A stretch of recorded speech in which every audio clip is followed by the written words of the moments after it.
Well, mechanically, we looked to develop what we had last year. As far as tyre performance was concerned, tyre understanding, as I stand here now, we know infinitely more about tyres, Pirelli tyres, than we did 12 months ago. So there's a lot of work gone into the suspension design and structure to give us to try and optimise the tyres more.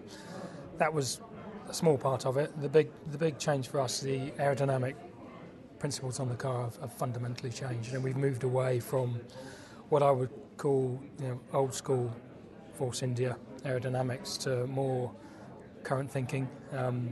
It's a decision we took over a year ago now, and it's taken a long time to get this far and develop this car. We did a lot of testing on Fridays last year with new concepts and trying to understand where the benefits were, where they weren't, where the issues were, and this is the fruits of it. And it starts around the front wing. See, the front wing is completely different to previous cars out of Silverstone factory, and we believe it's a good step forward.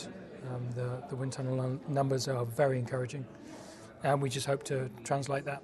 Now the target is to translate that onto the track, because there's no point having the best wind tunnel model.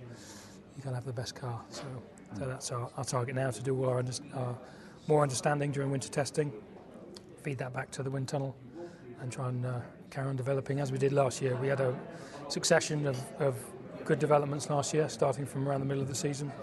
Our confidence in aerodynamic upgrades is very high now. We do believe we can, what the tunnel says, we can put onto the car and turn into real performance. And we'll carry on doing that this year. That's the strategy. We'll be upgrading the car continually this year. There'll be some upgrades at the end of the testing and for Melbourne and beyond. And it's just a continuation of where we left off, but with a completely new car. Well, the most significant change has been the exhaust for us as a team. That was a huge area of downforce for the car. I think we exploited it quite well. We were nowhere near reaching its limit, but it was still a huge gain for us last year. And it took us a while. It's taken us a while to claw that back. So for us, that's the biggest change. Visually, it's probably not the biggest change on the car. Visually, the front of the car is quite different. The regulations around the front of the nose have driven the height of the nose down.